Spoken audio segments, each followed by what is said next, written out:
companhia para essa série de estudos sobre o Sermão do Monte ou Sermão da Montanha. Vimos no último estudo que a composição do Sermão do Monte descreve de forma muito concreta aquilo que Jesus queria que os seus discípulos fossem e aquilo que Jesus queria que eles fizessem. No Sermão do Monte nós aprendemos que os discípulos de Jesus, os cidadãos do reino dos céus, são chamados a inaugurarem um novo estilo de vida que contrasta com o padrão que este mundo estabelece. E por fim nós vimos que o Sermão do Monte é uma grande coletânea de palavras e frases de Jesus proferidas em situações diferentes e juntadas e sistematizadas cuidadosamente pelo evangelista Mateus para atender o seu propósito. E hoje nós vamos olhar o primeiro desses discursos proferidos por Jesus no Sermão do Monte. O texto bíblico que servirá de base para a nossa reflexão está em Mateus capítulo 5, versículo 3 até o versículo 12, onde foram inseridas as bem-aventuranças proferidas por Jesus ao iniciar a coleção de ensinos que ele desejava que fossem conhecidos e praticados pelos seus discípulos que o ouviam, mas também pela multidão que o seguia. As bem-aventuranças, elas são parte fundamental no ensino do cristianismo. Nela, o Senhor Jesus ele revela aquilo que ele espera de cada um dos seus discípulos e como eles serão bem-aventurados se as praticarem. Mas o que significa ser bem-aventurado? A palavra bem-aventurado é usada cerca de 50 vezes no Novo Testamento. Bem-aventurado do grego makarios, em muitas versões da Bíblia é traduzida simplesmente por feliz. Porém, o sentido original da palavra no grego clássico possui ainda significado semelhante a grande, afortunado. Era usualmente utilizado como sinônimo para a palavra rico, associando a felicidade à riqueza material. Escritores gregos utilizavam a palavra bem-aventurado para fazer distinção entre deuses e homens. Destacavam o quanto os deuses eram bem-aventurados ou afortunados a despeito de todas as suas virtudes, contrastando os deuses à miséria do ser humano. Então esses são alguns significados dentro da cultura grega da palavra bem-aventurança. Mas as bem-aventuranças ministradas por Jesus deixam claro quem são os felizes aos olhos de Deus. Essas bem-aventuranças, elas só se manifestam mediante a conservação e a prática de um relacionamento íntimo e pessoal com o nosso Senhor Jesus Cristo. Resumindo, o que Jesus ele está dizendo é que bem-aventurados são os que vivem com Deus. John Stott, o escritor John Stott, ele entende que para podermos compreender adequadamente as bem-aventuranças, nós precisamos levar em consideração três questões.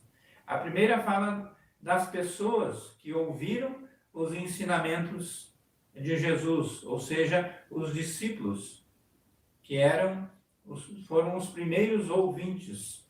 A segunda, das qualidades recomendadas, que são espirituais. Então, as bem-aventuranças são dadas àqueles que já creem em Jesus Cristo como seu Senhor e Salvador. E a última questão é das bênçãos prometidas, ou dons da graça de Deus, que são imerecidos.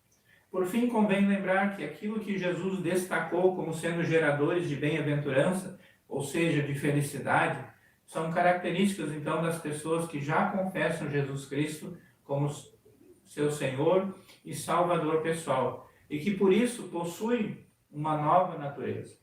O ideal aqui apresentado por Jesus fala de três aspectos importantes. Ele desejava que todos os crentes fossem bem-aventurados, que as qualidades geradoras da bem-aventurança fossem apresentadas por eles. Então, na sua vida, na sua conduta, nós devemos apresentar essas bem-aventuranças.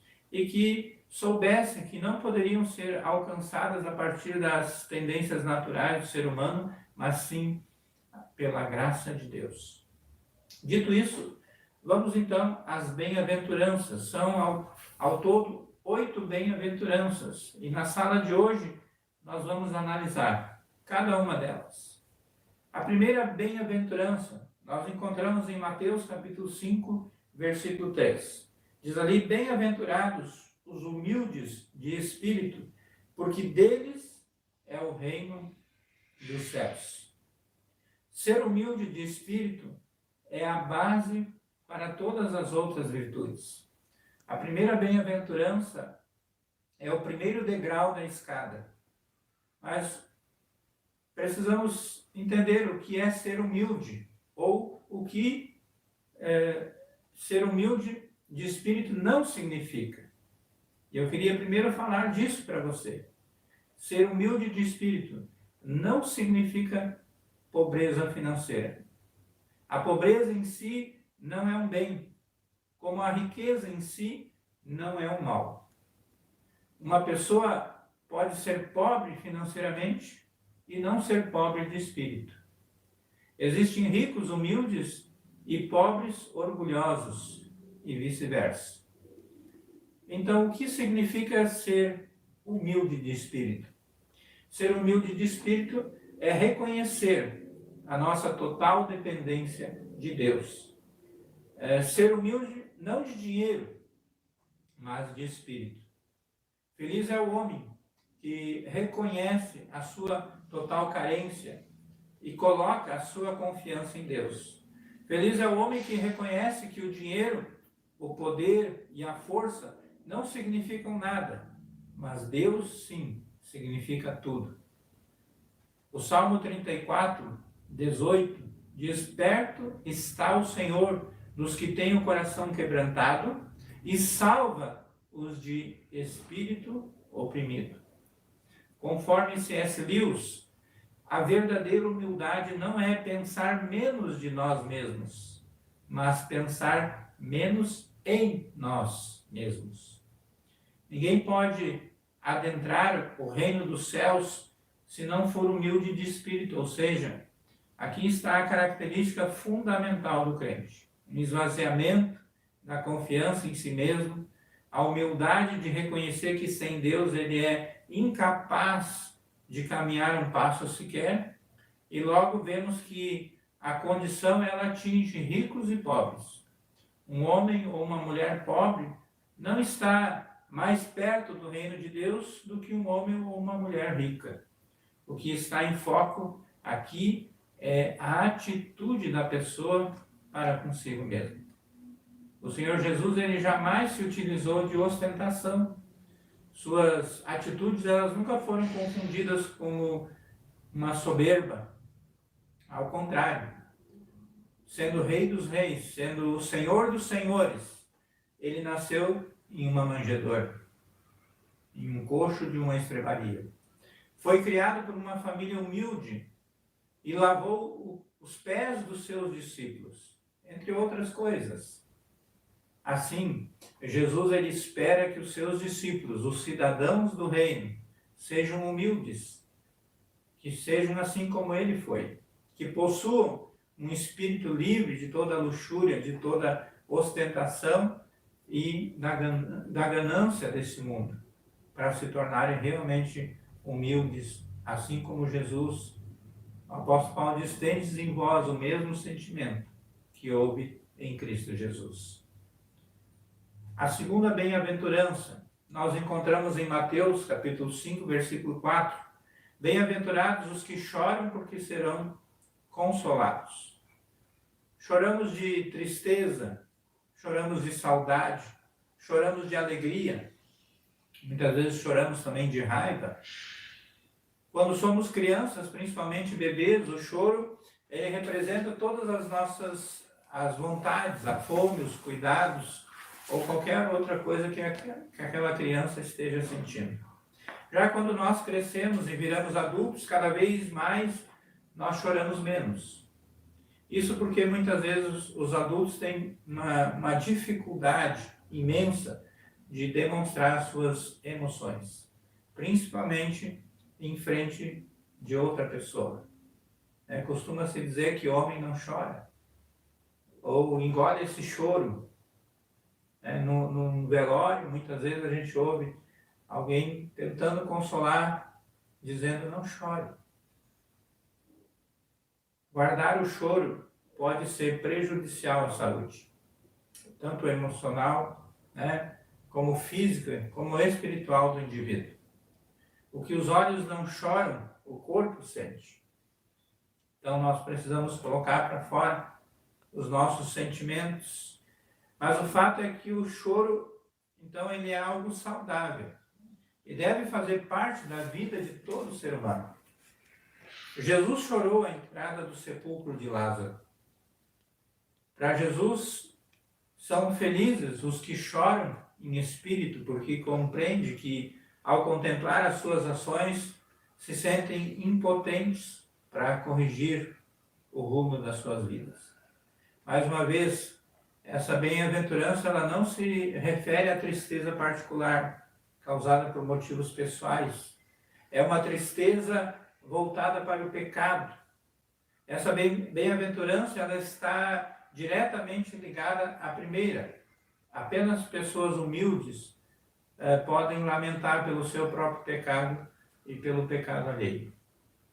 Podemos chorar por muitos motivos, por nossos pecados, pelos pecados da nossa nação, pelos amigos e conhecidos, pelos males do ser humano, pelo sofrimento alheio. Devemos chorar pela frieza da igreja. Devemos chorar por causa dos escândalos que afastam as pessoas de Deus e do Evangelho. Bem-aventurados são os que choram, lamentam por essas coisas. É sobre isso que Jesus está falando. Jesus diz: bem-aventurados os que choram, porque serão consolados. A terceira bem-aventurança está em Mateus capítulo 5, versículo 5. Bem-aventurados os mansos, porque herdarão a terra.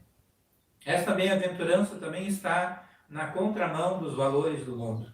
A humanidade pensa em termos de força, de poderio militar, econômico e político. Quanto mais agressivo, mais forte, esse é o pensamento do mundo. Jesus, porém, ele diz que não são os fortes que são felizes, nem são eles que vão herdar a terra, mas sim os mansos. Uma pessoa mansa é submissa à vontade de Deus. Uma pessoa mansa, ela não se rebela contra Deus e nem murmura. A mansidão, ela é um dos frutos do Espírito. É uma pessoa que foi domesticada pelo Espírito Santo. É uma pessoa que obedece às rédeas. O manso é aquele que tem a força sobre o seu controle. Ele tem domínio próprio. Provérbios, capítulo 16, versículo 32, diz: melhor é o longânimo do que o herói da guerra, e o que domina o seu espírito do que o que toma uma cidade. Uma pessoa mansa, ela recompensa o mal com o bem. Essa bem-aventurança, então, se refere àqueles que são agredidos pelo mal, mas não se deixam dominar pela amargura. Ao contrário, usam a mansidão, usam a paciência para suportar a pressão e serem aprovados por Deus. Apenas os mansos são capazes de discernir que a nossa luta não é contra pessoas, mas contra os poderes e autoridades, contra os dominadores deste mundo tenebroso, contra as forças espirituais do mal nas regiões celestes, conforme Efésios 6,12. Amar os inimigos, fazer o bem a eles e orar por eles é a marca de uma pessoa mansa. Bem-aventurados os mansos, porque herdarão a terra.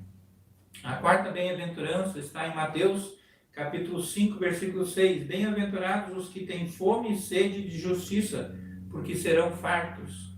Fome e sede eram dois elementos comuns aos ouvintes de Jesus. Além da região o calor e a aridez intensa, havia o tempo que Jesus passava ministrando, ensinando ali as multidões. Muitos deles não tinham realmente o que comer por causa da sua pobreza.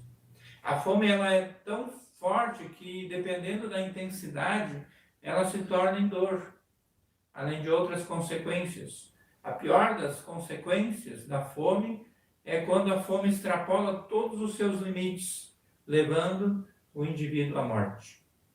A fome leva indivíduos a fazer coisas que jamais imaginavam, devido à sua força e à sua importância.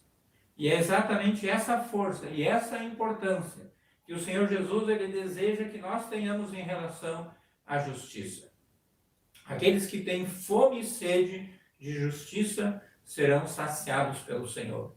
Ele ama a justiça, é algo que faz parte dele.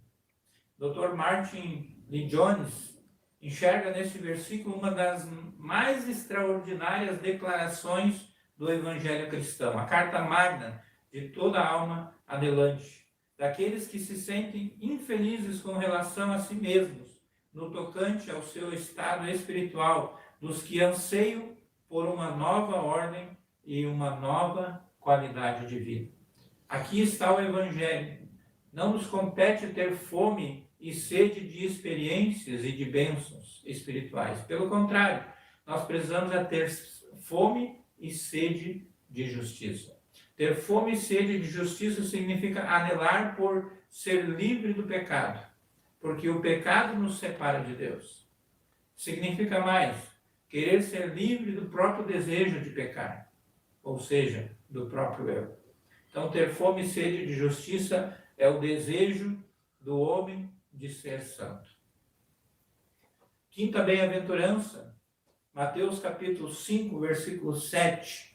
Bem-aventurados os misericordiosos, porque alcançarão misericórdia. No dicionário, misericórdia se traduz por um sentimento de dor e solidariedade com relação a alguém que sofre. É sinônimo de dó, compaixão, piedade. Misericórdia é lançar o coração na miséria do outro. Misericórdia é ver uma pessoa sem alimento e lhe dar comida. É ver uma pessoa solitária e fazer companhia a ela. O maior exemplo de misericórdia foi demonstrado por Jesus. Ele curou doentes, ele alimentou os famintos, ele abraçou as crianças, foi amigo de pecadores, tocou os leprosos, ele fez com que os solitários se sentissem amados. O exemplo do bom samaritano pode ser sempre lembrado. O samaritano pegou aquele homem caído, ferido, parou, pensou as suas feridas, colocou em sua cavalgadura, tratou dele.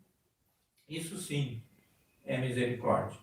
E foi dado como um exemplo, por Jesus. A misericórdia é uma bem-aventurança que não pode faltar na vida do cristão. Isso porque cada um de nós foi alcançado e é alvo da profunda misericórdia de Deus. O Senhor oferece misericórdia de forma gratuita. Não há mérito nenhum naqueles que recebem misericórdia. Sendo assim, Ele deseja que os seus filhos o imitem. Bem-aventurados os misericordiosos, porque alcançarão misericórdia. Por isso, meus amados, a misericórdia não é opcional na vida do cristão. É um mandamento. Sexta bem-aventurança. Mateus capítulo 5, versículo 8. Bem-aventurados os limpos de coração, porque verão a Deus. O coração é o centro da personalidade.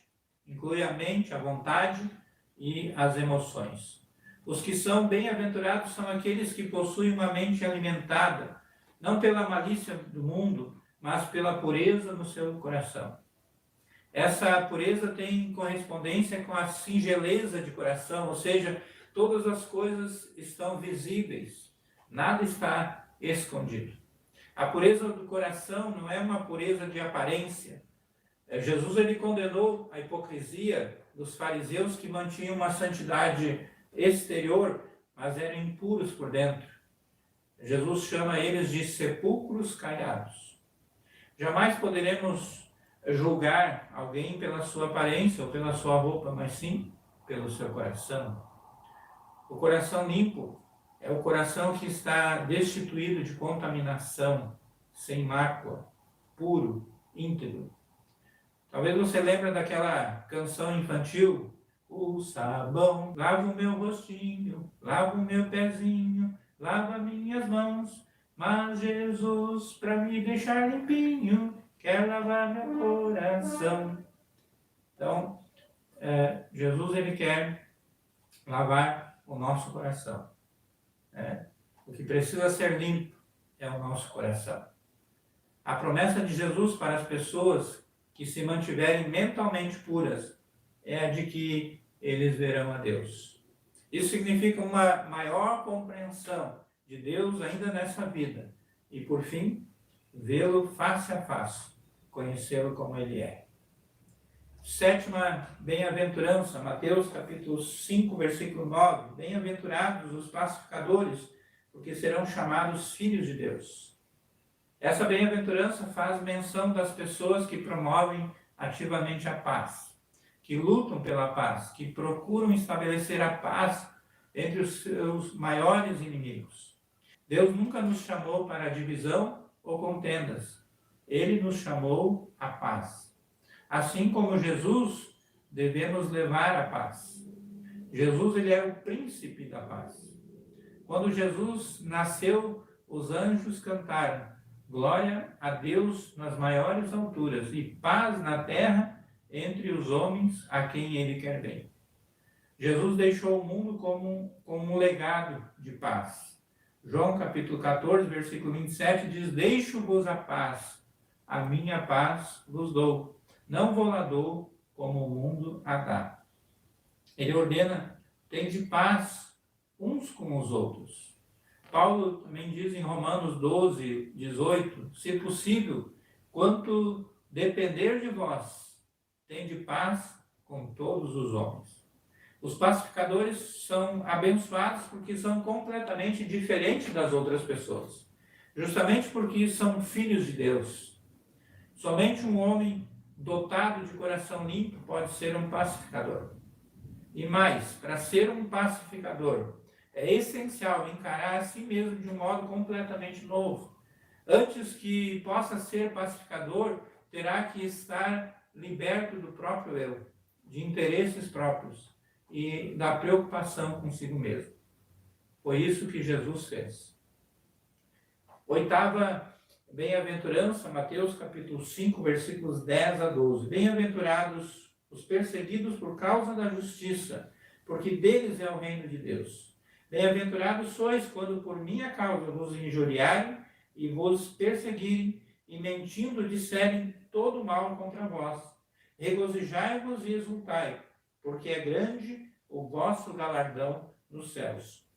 Pois assim perseguiram os profetas que vieram antes de vós. Para nós é quase incompreensível associar a perseguição com felicidade.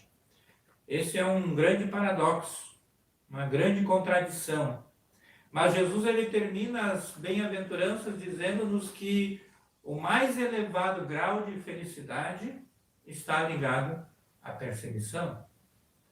As palavras de Jesus, que Jesus usa no verso 12, descrevem uma alegria intensa. A palavra exultai, agaliaste, significa saltar, pular, gritar de alegria. É alguém que pula de alegria, que exulta com alegria indizível e cheia de glória. Essa bem-aventurança, ela se refere àqueles que sofrem por causa de Jesus e dos seus ensinamentos. Algo que os discípulos já haviam começado a experimentar por parte dos fariseus. Ao longo da igreja, dos séculos, ao longo dos séculos, a igreja tem sofrido perseguição. Os crentes foram perseguidos em todos os lugares, em todos os tempos. Paulo disse em 2 Timóteo 3,12, todo aquele que quiser viver piedosamente em Cristo será perseguido. A igreja primitiva, ela foi implacavelmente perseguida. Eles foram expulsos de Jerusalém, eles foram espalhados pelo mundo inteiro. Nero iniciou uma sangrenta perseguição, alguns eram jogados aos leões, outros eram queimados na fogueira. Muitos cristãos foram expulsos de suas casas, espancados e mortos. Ao longo da história, os crentes foram perseguidos pela intolerância e pela inquisição religiosa. Alguns pré-reformadores foram queimados vivos, como John Hus e Jerônimo. John Wycliffe precisou se esconder. O reformador Lutero ficou trancado no mosteiro para não ser morto. E ainda hoje, em alguns países, os crentes são presos, torturados e mortos. A perseguição, portanto, é um certificado de autenticidade cristã.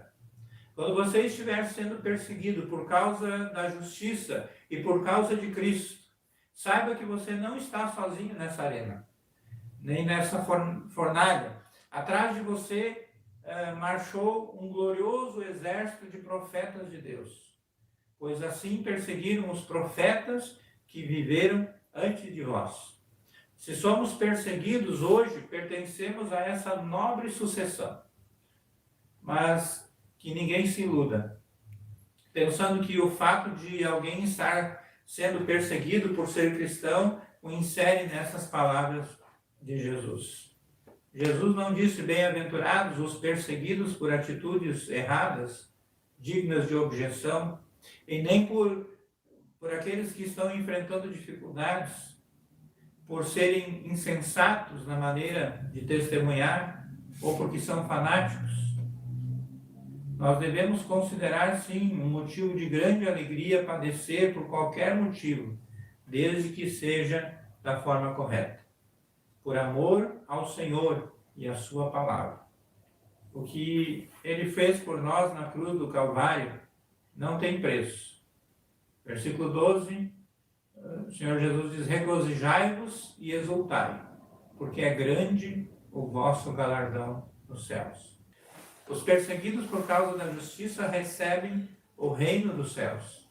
Aqui podem perder os bens, o nome e até a própria vida, mas eles recebem um reino eterno, glorioso e para sempre. Meu querido, as bem-aventuranças, então, são aquilo que Jesus Cristo espera encontrar em um cristão autêntico. Vivemos dias em que o cristianismo é muito aparente, vazio, com um compromisso amistoso muitas vezes. A minha oração é para que o Senhor Jesus nos torne pessoas bem-aventuradas, que na jornada do dia a dia e nos degraus da nossa vida, Ele seja aquele que nos sustenta e nos aperfeiçoa para a glória de Deus. E espero que nós possamos estar juntos também na próxima semana para mais uma jornada de estudo sobre o Sermão do Monte. Que Deus abençoe a todos. Amém.